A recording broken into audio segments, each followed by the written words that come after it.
Welcome, Dr. James Beckett, Sports Card Insight, last part of my Dueling questions with John Mangini. Thank you, sponsors, Beckett Media, Beckett Grading, Beckett Authentication, ComC.com, Burbank Sports Cards, Mike Stadium Sports Cards, Heritage Auctions, Huggins and Scott Auctions, Topps, Upper Deck, and Panini. So here it is. Do you spend more time thinking about the cards that you have or the cards that you want? You have so many great cards. I think about both. I'm always looking at my cards, but I'm embarrassed to say, and I think most of us collectors are like this because it's about the chase. I probably spend more time thinking about the ones I want. Us collectors, it's silly, but we'll use the term need. I need that. When somebody says, I need that in my collection, then you know they're a collector. So it's not a want list, it's a need list. I compulsively must have this card, leaning toward addiction, but right. Hopefully a benign addiction if you're not borrowing money and mortgaging your house to buy cards. Yeah, I've never done that. I know it happens a lot now with sellers or people that are prospecting. I did what I thought was a satire, saying that I was addicted to cards, and I feel bad. I did a video and I still get comments today. This was 3 or 4 years ago I did this video, and people think it's real and they're sharing their experiences of being addicted to cards. It's really sad. I believe it's not a pass-fail, not a dichotomy. There's levels of addiction, and there's certain addictions that it's the chase. Everybody likes the chase, but if you love it too much, and addictions are problematic when they get in the way of real life. But to be immersive at a card show and to just be all in, I call that dedication. Somebody was asking, when you go to a card show, do you just go and meet people and meet up with your friend and look at cards, or do you have to come away with the card every time? And I thought about that for a minute, and I'm like, I don't have to come away with the card, but I always do. I can't ever remember going to a card show and not walking away with cards. Doesn't have to be either or. If I went to a card show and I came back with a lot of cards, but I had no interact, saw nobody that I knew, nobody talked to me, I didn't talk to anybody, that'd be sad. But it's not that way. It can be more toward visiting more and more toward buying more. The analogy I compared it to is that I'm willing to go to the National for 5 straight days and be immersive. And the Metropolitan Museum of Art, and I'm not talking about the Burdick exhibit where he had the cards there, but that's a huge museum with all kinds of classical and modern iconic works of art. But could I spend 5 days there walking through, studying the paintings and not buying anything? And I'm not counting the gift shop. I wouldn't want to do that. I wouldn't want to go to the National, walk the aisles for 5 days and not buy anything. I want to come back with a box of cards. Boy, the Met, you need 5 days to see it all. That is the most amazing museum I've ever been in. But my personality is such that I could do 5 days at a card show, but at the Metropolitan Museum of Art, I do 1 day there and I speed walk it and I slow down when I get to stuff that's interesting to me and I see it all. But the National is overwhelming. 75 or 100 tables bigger than it was 2 years ago. The National is exhausting to walk the floor that many days. Yeah, but if I walked and then I left and I had nothing to bring with me, I would feel defeated. Oh, me too. I want to win, and winning can be a dollar box. It doesn't have to be a big card. I just want a little action, and people know where I am, so I'm not hiding out. I'm just stationary for a while. Yeah, dollar boxes are like nickel slots if you're in Vegas. You can have some fun, but you don't have to break the bank. Okay, here's why they're the opposite of slots. As I understand it, most slot machines are progressive. In other words, if there's no jackpots for a few days, the jackpot gets bigger. You can see that the pot is building. That's the opposite in the card world. There's a dissipation. There's a diminution of the good cards from Wednesday to Sunday. Get there Wednesday when the jackpot is highest. Right. And Thursday, it's a little bit worse. Friday, it's a little bit worse. Now, on Sunday, it flips because then people adjust their prices. Okay, if it hadn't sold, I don't want to take it home. And that the supply is going to be less, but the perception of demand, if it wasn't bought in the first 4 days, you're liable to get an offer that's accepted on the 5th day. You and I grew up collecting the way cards were intended to collect set. What do you think caused the fall off of set collecting? There certainly still are set collectors, but nowhere near 20 years ago. What happened is for any mixed condition set, you could no longer sell it without getting clobbered. The auction companies try to grade the top 10 or 20 cards to give you an idea. But really, if it's a mixed condition set, it's hard to get the value out of it. the value of the best card in the set is frequently pulled out. Now you've broken the set and you take others out. Some of the parts almost always used to be more than the whole. The complete set price was at a discount, but now it's such an outrageous discount. If the better cards grade, and frankly, it's not even just that. You could have some commons that grade exceptionally well, and that would be another reason not to sell the set, certainly as a raw set. If I raw set in an auction, I would think whatever they say it is, it's probably not as good because otherwise they would have gotten them graded. So you can't afford to sell sets anymore. The value of the set is in the best card. Does that mean that grading killed it? Grading took it to another level because the superstar differentials and the rookie card differentials, if you have an 82 top set and you want to sell it, you have to pull the Ripken card out and sleeve it and top load or whatever and put it on top of the box. Absolutely. Showing, because otherwise they'll pay half what they'll pay if they don't see that the Ripken is gradable. But even before grading, they still would have wanted to know that it was nicely centered and it was a good card. In the early days of grading, I would find people would sell the set minus the biggest card. Yes. So it was easy to go get a complete set of 1989 Upper Deck without the Ken Griffey Jr. So you just either already had the Ken Griffey Jr. or you went out and bought a nice copy and you bought the rest of the set for next to nothing. I got sets that way. That's smart. That would be arbitrage. Generally, the dealer will take a big haircut when it's missing the big, they're going to really discount. And then the value of all the other 699 cards is outrageous. They crush the value because the Griffey was pulled out. If you already had a Griffey or you didn't mind having a Griffey that was a 6, what they're worried about is it's a 9 or a 10. If you're buying the complete set and the Griffey is, you're trying to figure out what's it going to grade at. And the dealer really has to get it graded. Otherwise, the theorem, the rule of grading is if it's my card, I overgrade it. If it's your card, I undergrade it. If I'm buying, it can't be a 10. If I'm selling it, it must be a 10. Okay, one of the things I talked about with Mike Moynihan was one of his next quests is the Wilson Wieners, Wilson Franks, Ted Williams with the white background. He knows I have that card. He was just dropping a subtle hint there. First of all, do you have that card? Yes, I do. Okay. I mentioned to him, I thought it was 100 times tougher than 54 tops Ted Williams, number 1 or 250, either one. And probably at least 10 times tougher than the 54 Bowman Williams. Absolutely. I agree 100%. Okay. So put on a temporary price guide hat. When something is 100 times more rare and scarce, should it be 100 times more valuable? Because it's not. It would be $1 million card. Right. Yeah, that's always the thing because I collect scarce and rare cards. That's where I'm at in my collecting. Of course, I have most of the other cards, but it's not always the rarity that makes a card go through the roof. Well, most people these days, their holy grail is the 52 tops mantle. That's not rare. I can find 12 of them every single day on eBay, anytime I want to go on and buy one, and certainly at all the auction houses. My holy grail has always been the T206 Hannes Wagner. That's much harder to come by.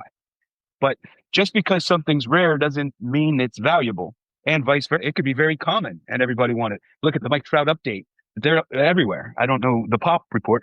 Look at the Michael Jordan rookie. They've graded 30-some thousand, almost 40,000, but it's still in high demand because that's a card you want. There's always that fine line. But I'm with you. That Ted Williams should be worth way more. It used to be believed that the 54 Bowman was rare until we started getting pop reports.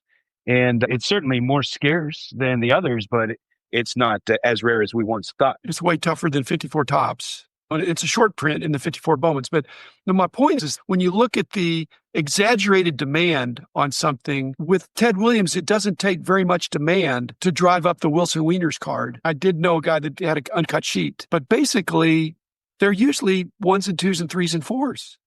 Big money guys, I don't think get as excited about a 4 of a fabulous card that is equally or more tough than a 9 of the 54 tops. Yeah, you're right about that. I joke around that we collect numbers now. We don't collect cards. And that may be why, because you're not going to find it in a 10. The Stallmeyers, you're not going to find them in a 10. If you do, you're suspicious.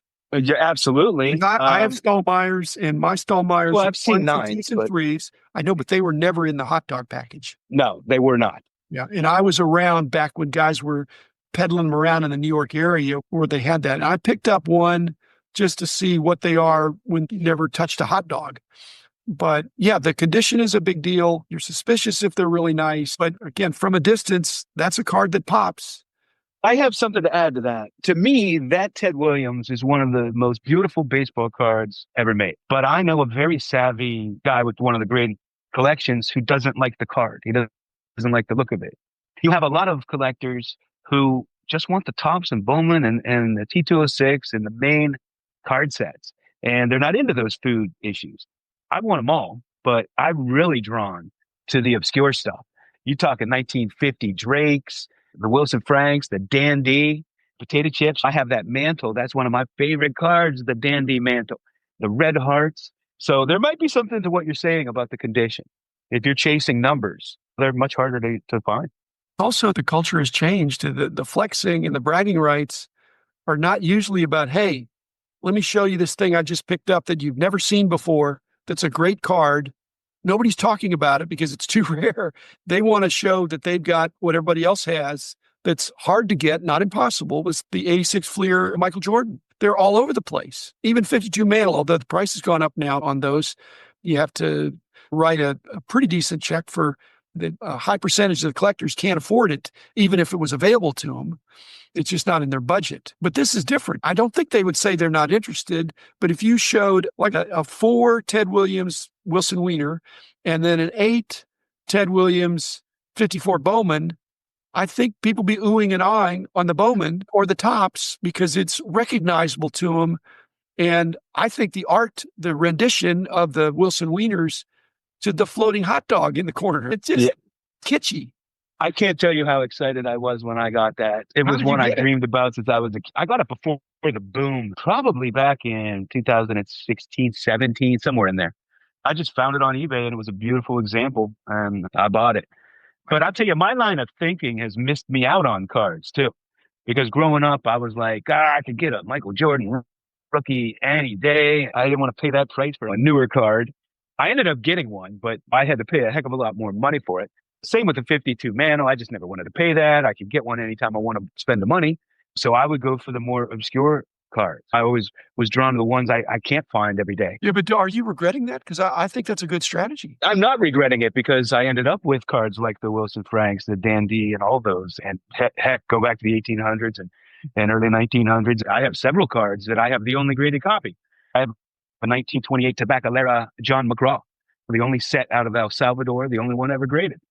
That set is so obscure. I have a Ginger Beaumont, a UNC card from like 1910, only one ever graded. Quincy Troop, a Negro League player from here in South Carolina, only one graded. I have tons that are like, there's 3 of them. That's just what I've been drawn to. Yeah, but the conventional wisdoms is that you bought things that have no comps. So how are you going to sell it? When in reality, you'd be able to sell it to somebody that had the same appreciation that you or I would have, that this is a very rare card, maybe even has some historical significance, but you can't say no collection is complete without it. You can't say you need it or even that you want it if it's an impossible quest. But the thing is, I don't collect for other people and I'm not selling anything. So I really don't care. If it's not worth anything in the future after I die, no, but I'm saying, you know what I mean? No, but since that is the road less traveled, that's why you're going to have less competition. And I had less competition for things like that because you weren't having tons of bidders against you, that you asked about something obscure, you made them an offer and they took it. But there wasn't people walking by, hey, what's that? Oh, I got to have that. Now, if it's Babe Ruth, that's another story. If it's a top player, an obscure card. I have to bring up a couple things along the lines of Babe Ruth because I've always been drawn to the obscure. I had a Sonella Margarine Babe Ruth. I got it for like $100. I had an Abdullah Babe Ruth a while back, not that long ago. People didn't want those. They don't want the overseas Babe Ruth. And now look what they sell for. So you never know. It worked out to my advantage if I should sell. No, I got a Briggs to Meet Willie Mays. I paid such a small amount for it. It's absurd. How rare is that card? Go try to find one of those.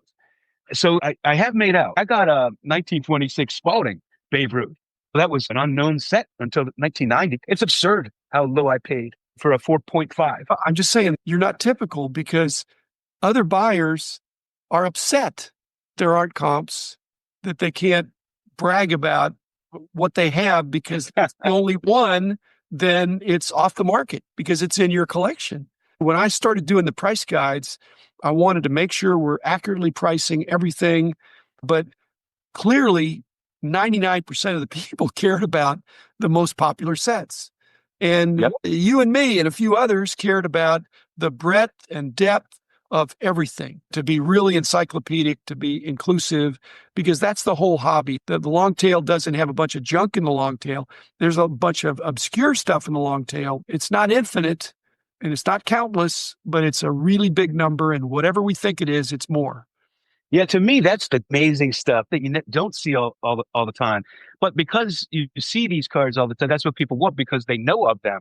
On my YouTube channel, nearly every video I make, I have people saying, "Thanks for sharing that. I've never seen that before." Now, and they're on eBay looking for these or wherever.